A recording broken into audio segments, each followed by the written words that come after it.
Active infrastructures limited एक और SME IPO open होने वाला है। जानते हैं इस कंपनी के बारे में एंड इसके आने वाले आईपीओ के बारे में। कहीं मत जाइए, चैनल को सब्सक्राइब कर लीजिए।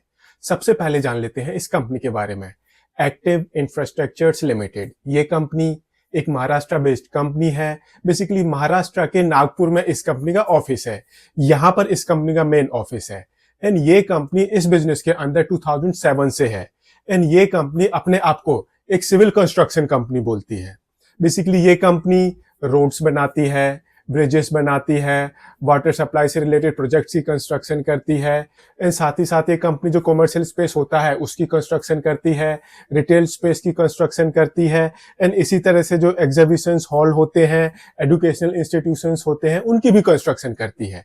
तो बेसिकली ये कंपनी अपने आप में एक 100% सिविल कंस्ट्रक्शन प्ले है। एंड अगर हम बात करें इस कंपनी के एरिया ऑफ ऑपरेशन की, तो बोलने को तो ये कंपनी एक महाराष्ट्र बेस्ड कंपनी है। यहीं से इस कंपनी की मैक्सिमम रेवेन्यू आती है एंड इसके अलावा ये कंपनी यूपी एंड एमपी में भी ऑपरेट करती है। अब इस कंपनी की मैक्सिमम रेवेन्यू तो महाराष्ट्र स्टेट से आती है एंड ये चार्ट इस कंपनी के स्टेट वाइज रेवेन्यू दिखाता है।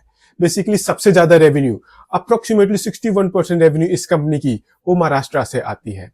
अप्रोक्सीमेटली 35% रेवेन्यू ये इस कंपनी की यूपी से आती है and approximately 5% less than 5% revenue ये इस कंपनी की मध्य प्रदेश से आती है, एमपी से आती है। एंड जो ये कंपनी है, इस कंपनी ने अपने बिजनेस को 2 सेगमेंट में डिवाइड करा हुआ है।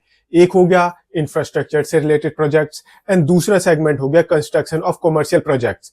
एंड जो सबसे ज्यादा रेवेन्यू है यहाँ पर भी वो है इस कंपनी की कंस्ट्रक्शन ऑफ कमर्शियल प्रोजेक्ट से एंड जो इंफ्रास्ट्रक्चर रिलेटेड कंस्ट्रक्शन है वहां से अप्रोक्सीमेटली 39% रेवेन्यू आती है। अब है तो ये कंपनी एक एसएमई कंपनी एंड जो ये एसएमई कंपनियां होती हैं इनके सेलेक्टेड क्लाइंट्स होते हैं जहां से इस कंपनी की मैक्सिमम रेवेन्यू आती है एंड ऐसा हमें इस कंपनी के केस में भी दिख रहा है। आप इस कंपनी का ये चार्ट देखो, काफी कंसर्निंग पिक्चर दिखाएगा ये आपको। इस कंपनी की more than 96% revenue, approximately 97% revenue वो टॉप 3 क्लाइंट से आती है एंड ऑलमोस्ट 100% रेवेन्यू, 99.94% रेवेन्यू वो इस कंपनी की टॉप 10 क्लाइंट से आती है, टॉप 10 कस्टमर से आती है। तो आप मान के चलो इस कंपनी का पूरा जो बिजनेस है वो 10 क्लाइंट्स के ऊपर डिपेंडेंट है। एंड जब भी हमको इस तरह के क्लाइंट मिक्स देखने को मिलता है तो वो किसी भी कंपनी के बारे में काफी कंसर्निंग पिक्चर दिखाता है। एंड इस कंपनी ने अपने आईपीओ पेपर्स में कुछ एक कंपनीज को अपना कॉम्पिटिटर रिकॉग्नाइज करा है। वो कंपनियां हैं VL infra projects limited and AVP Infracom limited. अब जो ये दोनों कंपनियां हैं तो ये एसएमई कंपनियां एंड जो एवीपी इंफ्राकॉम लिमिटेड है उसकी जो फाइनेंशियल परफॉर्मेंस है वो इस कंपनी के एट पार है। बट अगर हम इस कंपनी के लिस्टेड पीयर्स का ट्रैक रिकॉर्ड देखें तो वो काफी कंसर्निंग पिक्चर दिखाता है। आप इनका ये लॉन्ग टर्म चार्ट देखो, ये क्या दिखाता है। बेसिकली या तो इन कंपनीज ने अपने इन्वेस्टर्स को लूटा है या फिर अच्छे खासे प्राइस पर उनको फंसा दिया है एंड अब बहुत सारे लोग वेट कर रहे होंगे दैट इन कंपनीज का शेयर अपने ओल्ड लेवल पर कब पहुंचे ताकि हम इसको बेचें एंड यहां से बाहर निकले। माइंडेड इस तरह के जो इन्वेस्टर्स होते हैं वो लोग इन कंपनीज के अंदर एक किस्म से फंस चुके हैं एंड अब ये कंपनी अपना आईपीओ लेकर आ रही है। आईपीओ पर्पज से इस कंपनी ने अपने आप को 271.77 करोड़ रुपीस की वैल्यूएशन दी है। 77.83 करोड़ रुपीस का इस कंपनी का इशू साइज है, पूरा का पूरा फ्रेश इशू कंपोनेंट है। 178 रुपीस से 181 रुपीस का प्राइस बैंड है। 600 शेयर्स का लॉट साइज है। तो जो इस हिसाब से आपकी मिनिमम इन्वेस्टमेंट होगी ये होगी 1,08,600 रुपीस की। 21 मार्च को आईपीओ ओपन होगा, 25 मार्च को आईपीओ क्लोज हो जाएगा एंड 28 मार्च को इस कंपनी की लिस्टिंग होगी। एंड इस आईपीओ के थ्रू जो भी पैसे इस कंपनी के पास आएंगे इन पैसों का ये कंपनी यूज करने वाली है वर्किंग कैपिटल की मैनेजमेंट के लिए। इस पर्टिकुलर सेक्टर में आपको काफी हैवी इन्वेस्टमेंट करनी पड़ती है वर्किंग कैपिटल मैनेजमेंट के लिए। ये कंपनी अपना डेट भी रिड्यूस करेगी एंड साथ ही साथ ये कंपनी कुछ कंस्ट्रक्शन से रिलेटेड इक्विपमेंट्स भी बाई करेगी एंड थोड़े से पैसे यूज होंगे जनरल कॉर्पोरेट पर्पसेस के लिए। बेसिकली इस आईपीओ की वजह से जो इस कंपनी की ऑपरेटिंग परफॉर्मेंस है एंड फाइनेंशियल परफॉर्मेंस है ये दोनों ही इंप्रूव होने वाली है। तो हमने इस कंपनी के बिजनेस के बारे में जान लिया, इस कंपनी का आईपीओ स्ट्रक्चर देख लिया, ये भी देख लिया दैट इस कंपनी के आईपीओ की वजह से जो इस कंपनी की ऑपरेटिंग परफॉर्मेंस है एंड फाइनेंशियल परफॉर्मेंस है उस पर क्या इंपैक्ट पड़ेगा। अब एक काम करते हैं, अब इस कंपनी के फाइनेंशियल्स भी देख लेते हैं दैट जो इस कंपनी के नंबर्स हैं, बैलेंस शीट पीएनएल के जो नंबर्स हैं वो इस कंपनी के बारे में क्या बताते हैं एंड उसके लिए हम देखते हैं इस कंपनी का ये वाला चार्ट। शुरू करते हैं एसेट बेस से। मार्च 2022 में कंपनी का एसेट बेस था 126.26 करोड़ रुपीस का। फिर ये कम होकर 98 करोड़ रुपीस के आसपास आ गया है।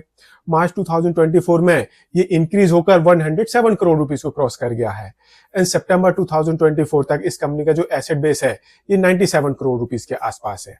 अगर हम इस कंपनी की रेवेन्यू देखें तो मार्च 2022 में ये 1 करोड़ रुपए के आसपास थी। सरप्राइजिंग नंबर है ये।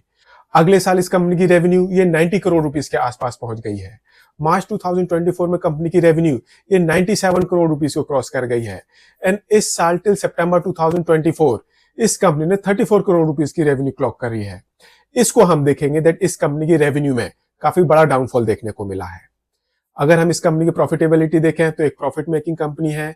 1 करोड़ रुपए की रेवेन्यू में भी इस कंपनी ने 9 लाख रुपए का प्रॉफिट कमा लिया। 90 लाख रुपए की रेवेन्यू में इस कंपनी ने 10 करोड़ रुपए के आसपास का प्रॉफिट कमा लिया है। 97 करोड़ रुपीस की रेवेन्यू में इस कंपनी ने मोर देन 10 करोड़ रुपीस का प्रॉफिट कमा लिया है।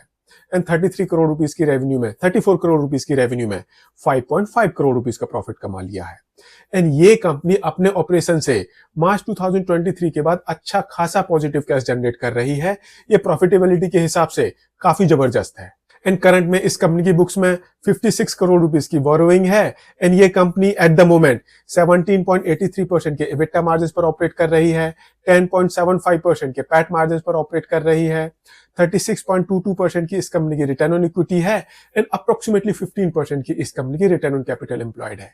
इस कंपनी की जो फाइनेंशियल्स है वहां पर सबसे सरप्राइजिंग बात क्या है दैट इस कंपनी की रेवेन्यू थी 1 करोड़ रुपए के आसपास। एंड आप इस कंपनी का डेट देखो, ये सरप्राइजिंग नंबर होता है किसी भी कंपनी के लिए। अब अगर आपको ये पता करना है कि कितना बड़ा सरप्राइज है तो आप खुद ट्राई करके देख लो। 1 करोड़ रुपए की रेवेन्यू में आप 5 करोड़ रुपए का आपको लोन मिल जाए, वो भी बहुत बड़ी बात है। एंड ऐसे टाइम में ये कंपनी अपना आईपीओ लेकर आ रही है। मार्केट में बहुत ज्यादा अनसर्टेनिटी है। जो कंपनी के कॉम्पिटिटर्स हैं उनका ट्रैक रिकॉर्ड कुछ अच्छा खासा नहीं है। अगर ये कंपनी चाहती तो अपने आईपीओ पेपर में कुछ अच्छे खासे सोच समझ कर कॉम्पिटिटर रिकॉग्नाइज करती।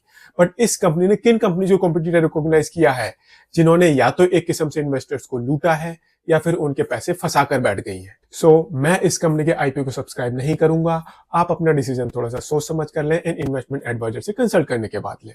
एंड अगर आपको ये वीडियो पसंद आया हो तो इसको लाइक शेयर जरूर करें एंड चैनल को सब्सक्राइब करें। Thank you.